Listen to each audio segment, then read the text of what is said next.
Entrevistado aqui o Exídio, lá do Centro Educacional Mena Barreto.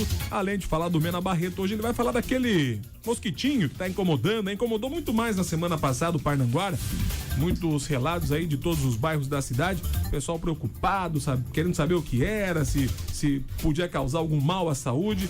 O Exídio vem falar conosco hoje sobre esses insetos e também sobre o Centro Educacional Mena Barreto, lá, 721. Pois é, um abraço pro Exídio. Professor, biólogo, enfermeiro, está conosco aqui para falar sobre esse assunto que o Elísio levantou, professor. Nós tivemos uma invasão de insetos aí dias atrás aqui em Paranaguá, preocupação da população, né? Eles querendo saber se o inseto era venenoso, se não era. Aí descobriram, né, pela internet que poderia ser aquele mosquito fede-fede. Lembra? É ventania, frio. Exatamente, calor. Vai saber, né? Mas aí a gente foi procurar, quem sabe, para explicar para nós aí. Tudo bem, professor? Bom dia. Bom dia. Tô vendo arroz de festa aqui, né? Muito obrigado, adoro vir aqui. Para mim é sempre uma honra, tá? Obrigado por me convidarem. Não sou, a biologada eu sou da ictiofauna, né? Trabalho com peixe, mas claro, os entomologistas são pessoas muito estranhas, né? Que trabalham com insetos. Eu já tentei ser, mas eu sei alguma coisa. Então vou contribuir aqui, né? Eu vou poder contribuir, né? Vou fazer o possível para contribuir, né? Então, tô aqui para isso. Vamos lá. Vamos tentar. Falando um pouquinho desses insetos, professor, por que ocorreu essa invasão aí? O que leva a essa invasão aí? É sazonal? É de tempo em tempo? O que acontece? Eu acredito que sim, né? Porque deve ser sazonal, então. Sim, porque eu tava vendo, esse é um inseto que ele ocorre, endêmico, né? Ele ocorre muito na Flórida, no sul da Flórida, naquela região. Tanto é que eu li essa semana, estavam comentando comigo, daí eu li sobre um artigo da Universidade da Flórida, que ele fala exatamente sobre a neártica, né? É a Plécia neártica.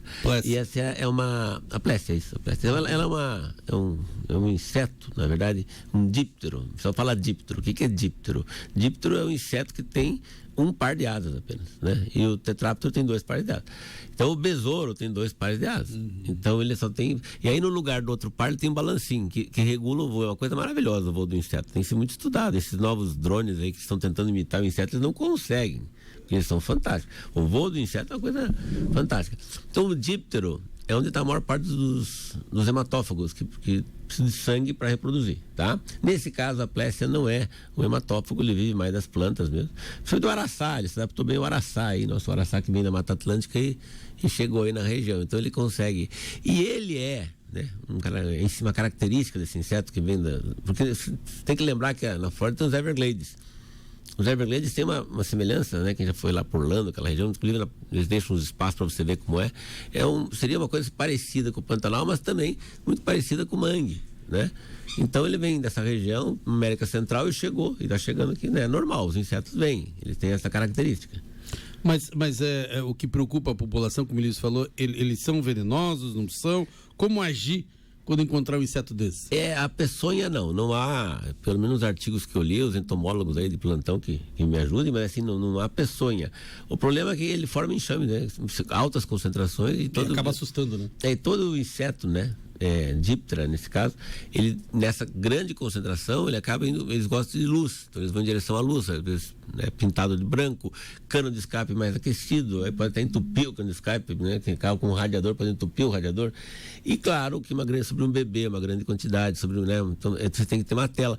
Qual é o que fazer? Bom, sempre os organoclorados, ou seja lá, os Baygon sempre funcionam, né? Deus me perdoe, o biologado escuta isso, quer me matar.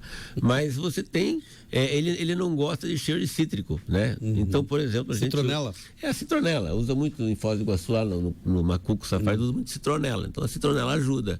Mas é um período. Até pro mosquito da dengue, né? Também, ajuda muito, mas eu tenho comigo assim, que isso é um período, né? Eu quando vim morar no litoral, esses 7 anos, eu lembro em novembro a mutuca. Lá na Flórida é maio, junho, que lá é a primavera deles. Então aqui nessa época apareceu, que é a nossa primavera. Então ele se adapta bem, parece ao araçá, fica lá, né, entupindo os araçá, depois ele sai e é conhecido como besouro do amor. Vocês sabiam disso? Não. Ele é o besouro do amor, porque ele vive 96 horas, sendo que 56 a 60 horas eles ficam tendo relações sexuais para o macho depositar os espermatozoides, e eles ficam virados assim, vamos falar assim, não vou falar, mas ficam virados assim, de trazer um pro outro, né? Não vamos usar a palavra técnica aí, mas assim, para justamente eles grudados fazerem essa reprodução. Então eles ficam grudadinhos, muita gente deve ter visto, se assustado talvez por isso, e eles ficam então até 56 horas. Então ele passa a maior parte da vida aí numa relação sexual, porque ele vive 90 horas. Então, tem que aproveitar dele. Mas ele não é besouro, tá? Porque o besouro já é o coleóptera. Entendi. Que é 4 asas. Né? E o voo do besouro, então, é uma coisa pegar um fusca, abrir as portas e voar. Aquele bicho lá precisa de estudo, né? Ou coisinha que aquilo voa mesmo, né? Então, os coleópteros são besouros. Ele não é um besouro e também não é o triatomídeo, não é o triatoma infestas, não é o doença de Chagas. Tem nada a ver. Nada a ver. Nada a ver. Então... Mas todo inseto tem cheiro. O fede. Quem trabalha, por exemplo, com pessoal que trabalha com inseticida e mata inseto em casa, eles sentem o cheiro da periplaneta americana da barata pelo cheiro, você já conhece. E eles têm umas glândulazinhas que quando você machuca ou aperta, ele libera um odor. Não é o único, são diversos insetos que tem isso. E esse inseto em especial, além de liberar esse odor, ele sai um líquidozinho, né? Líquidozinho esverdeado. Sai. É interessante, o litoral do Paraná tem uma coisa que eu acho legal, é assim, então eu fiz operação verão em vários lugares, né? Desde Guaratuba. Teve um ano que foi as águas vivas. Então você pegava a água viva, via a maré chegando, estava em Guaratuba, depois Matinhos, depois Pontal. Aí no outro ano era enfim, era um outro bicho que explodiu lá. No outro ano já era a ilésia, a borboletinha que saía fungo e passava, né, coceira para as crianças. E aí, no outro ano, tinha a butuca envenenada, que estava com uma pessoa, essa sim, hematófaga. Então, todo ano parece que tem um inseto por algum desequilíbrio, alguma coisa que deve acontecer. E, enfim, a natureza tem seus caprichos, né? Sim, e um outro exemplo dessa sazonalidade dos insetos é que em dezembro, né, mano? Novembro, principalmente no mês de novembro, até o final, comecinho de dezembro, tem o mosquito pólvora, né? Tem o porva. O porva. O borrachudo. Borrachudo. Esse incomoda também. Incomoda. Né? A gente que dorme no hospital, ele gosta de pegar as mãos, né? Não sei porque o desgraçado pega as mãos e o tornozelo, né? Mas assim, eu tenho, desde que eu tive a felicidade de ter aula, falecido professor Rudolf Bruno Lang, bem no finalzinho da vida dele, e ele sempre alertava a gente na faculdade que a guerra com os insetos é uma guerra perdida. Né? O ser humano jamais vai vencer a guerra contra os insetos. Eles estão há muito mais tempo que nós na Terra. Então a gente tem que ter um controle sobre isso, né? A natureza tem que estar equilibrada e tal. Mas são momentos. Você pode ver que está meio que passando já, né? Mas enfim, a população pode ficar tranquila. Eles não têm peçonha, mas é lógico. Crianças, pode ter dermatite, alguma coisa. O excesso deles pode causar. Eu já peguei uma nuvem de butuca no Guaraguaçu uma vez de carro vindo pra cá, mas parecia que tava chovendo, né? E é butuca ou mutuca, né, seu? Como é que fica daí? Vai saber se é butuca ou mutuca, né? Pelo dicionário vale os dois, né? O aparecimento repentino desses insetos é o desequilíbrio da natureza, né? Note que tem notado que tem dado ventania aqui no litoral, o que não é comum. Isso é mais para Ponta Grossa, Vale, né? E nós temos tido, então, mudança, de repente, ontem à tarde, estava quente, de repente começou a chover e a ventou antes, né? Toda mudança climática, alteração do clima muito radical, ela sempre altera todo o processo, né? Então, nossa região, apesar de ser clima temperado, né? Nós estamos, né, abaixo do Trópico de Capricórnio, seríamos um clima temperado com estações bem definidas. Não temos isso, tá? Esse mundo tá meio esquisito mesmo, né? Então, mas eu assim fico tranquilo. Eu acho que é um inseto, né, que tem que tomar alguns cuidados. Porém, aquela coisa que casa com tela, né? Sim. Sempre usar um repelentezinho, tem a citronela. São cuidados normais, né? Normais. Nada... Ele não tem peçonha, ele não é hematófago. O que preocupa, por exemplo, nesses dípteros, ou seja, os insetos perigosos, são os insetos com um par de asas só, né? Então esses são os perigosos, né? Porque esses são hematófagos, a sua maioria. Ele é um díptero, não é besouro do amor, porque tem essa relação aí sexual bastante longa. Mas no geral, assim, o inseto, ele incomoda, mas não é uma coisa que vai matar ninguém. E tem aí, agora eu lembrei de uma coisa interessante, exatamente porque a Universidade da Flórida está fazendo um estudo muito grande sobre ele, já criou-se uma teoria de conspiração.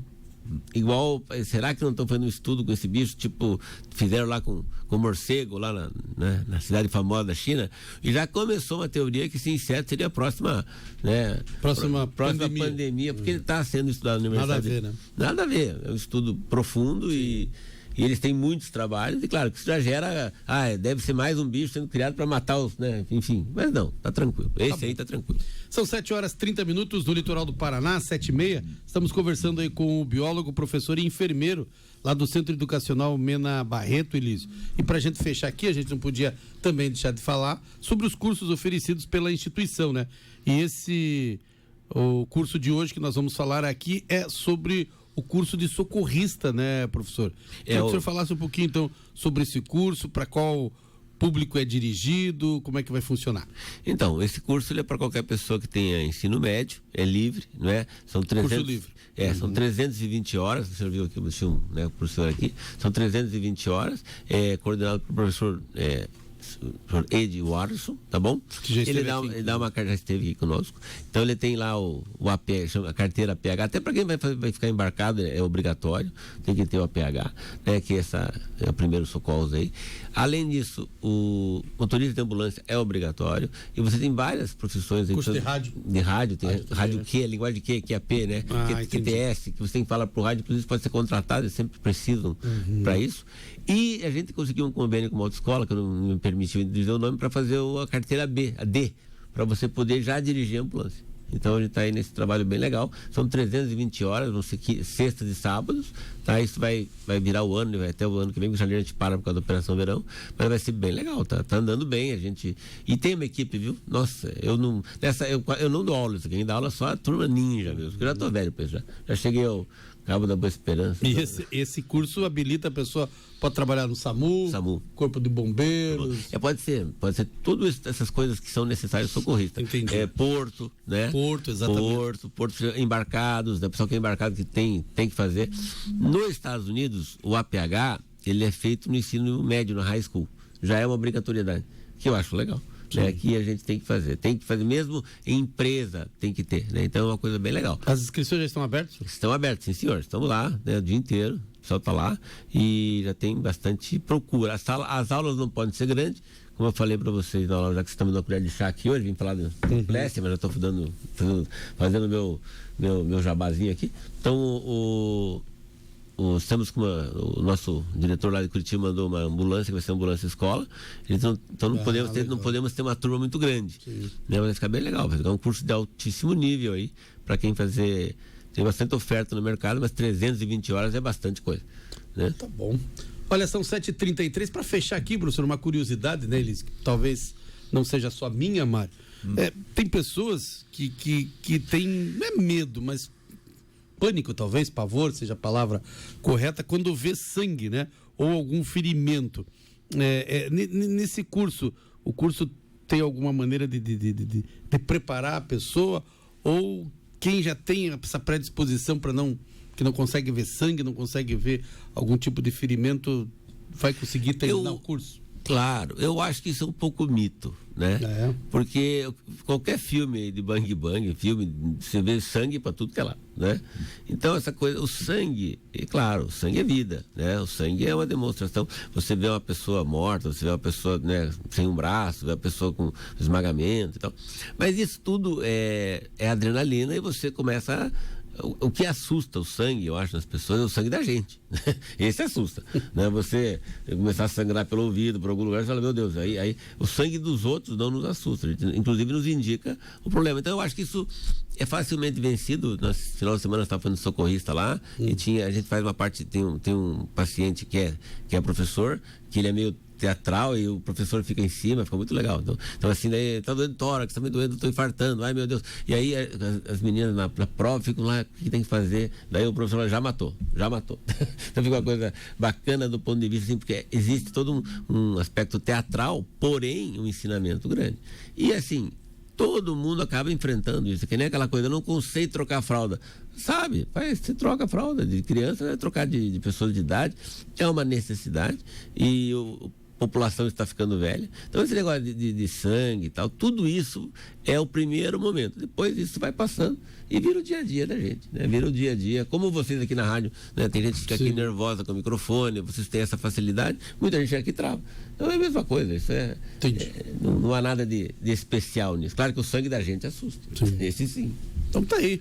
Liz, conversamos com o professor Isídio, enfermeiro lá da instituição Mena Barreto, mais uma vez conosco aqui no Jornal da Manhã. Então, os interessados, entrem em contato com o Mena Barreto, né, professor? O curso já está com inscrições abertas, mas como o professor falou, as inscrições são limitadas até pelo número de alunos, né? É por causa do laboratório, ambulância, né? Então é uma coisa assim, não dá para fazer uma sala com 100 alunos, então tem que ser no máximo 40 dividido e tal. E sempre tem que ter 2 professores, porque eles fazem acampamento, sabe? Eles vão lá em São Luís do Purunã, passam sábado, domingo, desce cachoeira, faz rapel, bicho, isso é pra nego, eu já fiz essa coisa, eu tô... Bom, brigadão. Vou deixar você trabalhar. Abraço, professor. Obrigado, uma boa semana aí a todos lá do Mena Barreto pro senhor. São 7h36 na Difusora, nós vamos pro intervalo, já voltamos.